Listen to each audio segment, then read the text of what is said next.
और इस समय की सबसे बड़ी खबर, जिन लोगों को गिरफ्तार किया गया था सीबीआई द्वारा, उन सबको जमानत मिल गई है। नारदा स्टिंग मामले में यह इस समय की बड़ी खबर है। अदालत ने फैसला सुनाया है, बेल मिल गई है। यानी आज सुबह गिरफ्तारी हुई टीएमसी नेताओं को जमानत मिल गई है, चारों नेताओं को जमानत मिल गई है। यह बड़ी खबर है। सीबीआई ने आज सुबह गिरफ्तार किया था, लेकिन उसके बाद जमानत मिल गई है। ममता बनर्जी खुद सीबीआई के दफ्तर पहुंच गई थी, लॉ मिनिस्टर खुद कोर्ट पहुंच गए थे। तो यानी ममता बनर्जी के तमाम मंत्रियों को बेल मिल गई है। यानी माना जा सकता है कि जिस बात का डर था टीएमसी को, वो बात नहीं हुई है। गिरफ्तारी के बाद बेल मिल गई है, यानी रात अब नहीं बितानी पड़ेगी। बड़ी जीत इसको मान सकते हैं ममता बनर्जी की। पहले चुनाव हरवाया बीजेपी को, और उसके बाद सीबीआई वाले मामले में उनके चारों मंत्रियों को, उनके नेताओं को बेल मिल गई है। इस समय की बड़ी खबर है। और अब वक्त है विश्लेषण का। सीबीआई के एक्शन पर टेंशन का विश्लेषण सुनिए, जो कि बड़ा महत्वपूर्ण है। किसी भी जांच के बाद आरोप कोर्ट में तय होते हैं, और कोर्ट में तय हुए, इसलिए बेल मिल गई, जो बड़ी खबर है। जांच से पहले ही बाधा पहुंचाना अच्छा संदेश नहीं जाता है। यह ममता बनर्जी के लिए भी लेसन है। अगर कोई बेगुनाह हुआ तो कोर्ट में तय हो जाएगा। बड़ी बात यह है, सबको जांच एजेंसी और कोर्ट पर भरोसा रखना चाहिए। घोटाले की जांच को सियासी कवर देने की कोशिश हो रही है। आरोप यह लग रहे हैं कि भारतीय जनता पार्टी चुनाव हार गई और अब बैकडोर से इस तरह की पॉलिटिकल हरकतें कर रही हैं, जैसा ममता बनर्जी और उनकी पार्टी का आरोप है। ऐसा ही आरोप कांग्रेस का ही, ऐसा ही आरोप शिवसेना का है। और कई राज्यों में सीबीआई की एंट्री इसीलिए बंद कर दी गई है कि बीजेपी उसका पॉलिटिकल फायदा उठाती है।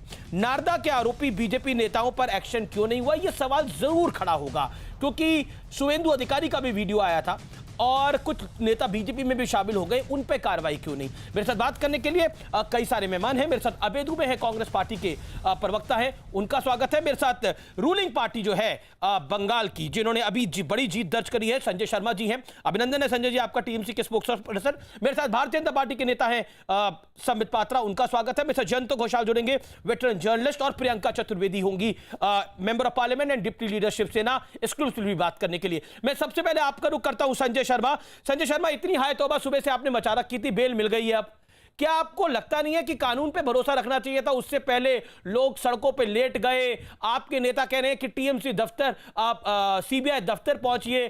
कोरोना का ये टाइम है, आपकी सरकार चुन के आई, नई नवेली, इतना बड़ा मैंडेट आपको जनता ने आशीर्वाद दिया, आपको जनता की सेवा में लगना चाहिए था, आप सड़कों पे लग गए, बेल मिल गई है। आप बताइए। नहीं, हम तो जनता की सेवा में ही लगे थे और जनता की सेवा ही करेंगे, और वो जनता ही है जिसने हमें सेवा करने का मौका दिया है, और वो भी जनता ही है जो आज सड़कों पर उतरी है, स्वतः फुर्त उतरी है। हमने भरपूर कोशिश की, हमारे नेताओं ने दोपहर से ही, सुबह से ही ये कोशिश करी कि लोग रास्ते पर ना आए, फिर भी ये रास्ते पे ना आए, आपके नेता अनाउंसमेंट कर रहे थे जी संजय भाई। हमारे पार्टी की तरफ से ये था कि लोगों को रास्ते पर नहीं आना चाहिए, फिर भी ये चारों कोलकाता शहर के बड़े नामी और जन नेता हैं। इन चारों के प्रति लोगों का जिस हिसाब से जन समर्थन है, मेरे ख्याल से इन्हीं के कुछ लोगों ने कोशिश भयंकर की कि कम से कम लोग जाए, उसी का नतीजा है। वरना कोलकाता की सड़कों पर ऐसी कोई बात हो जाए टीएमसी के साथ, तो सारा कोलकाता सड़कों पर आता है।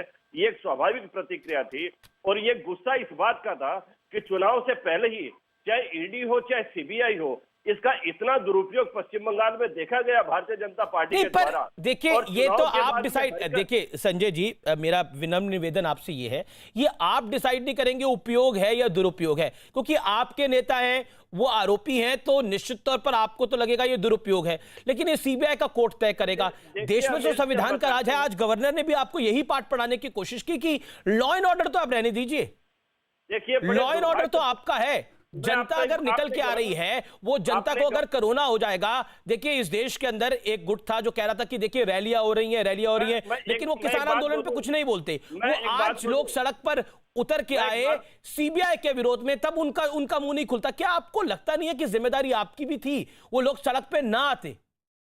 बात बोलूं, देखिए कोरोना की जो बात है, बंगाल के चुनाव में बंगाल और देश की जनता ने कोरोना के बारे में क्या भारतीय जनता पार्टी और चुनाव आयोग का क्या रवैया था, हमने पूरे मनोयोग से ध्यान से देखा। और आप बड़े आश्चर्य की बात है कि जब कुंभ मेला को प्रधानमंत्री जी ने आह्वान किया कोरोना है रोक दिया जाए, और उसी दिन प्रधानमंत्री बंगाल के चुनाव में भीड़ को ठीक है, वो लेकर विषय ट्वीट करते हो हैं। गया, मुझे लगता है तो वो ये विषय अब बचा नहीं है। आज के इसलिए विषय पर मुझे हम बात नहीं करते लगता- हैं। वो मुझे बंगाल नहीं का लगता चुनाव हो गया, कि हमें- बंगाल में आप जीत गए, बीजेपी निपट गई, बात खत्म हो गई वो वहां पर। ठीक है, अब मैं संबित पात्रा का रुख करता हूं। संबित पात्रा, देखिए बड़े सारे आरोप लग रहे हैं, हालांकि आप एक एक करके हर आरोप का संजय जी मैं आपके पास वापस आता हूं। बड़े सारे आरोप लग रहे हैं। अभी कुछ देर पहले अधीर रंजन चौधरी ने बोला कोरोना का यह वक्त चल रहा है, सीबीआई की कार्रवाई की आवश्यकता क्या थी। देश की जनता ने आपको चुन के भेजा, आप जनता की रक्षा करिए, कोरोना का यह वक्त है, लोगों की मदद करिए। महत्वपूर्ण है कि कोविड देश भर में जिस सेकेंड वेव जिस त्रासदी के साथ आई है और कितने लोगों की जानें चली गई हैं, महत्वपूर्ण है कि आपका गवर्नेंस पे ध्यान होना चाहिए। लेकिन आपका पश्चिम बंगाल की सरकार का आरोप है कि आपका ध्यान अभी भी बंगाल में है। आप हार गए, लेकिन फिर भी आप गवर्नर के जरिए सब कुछ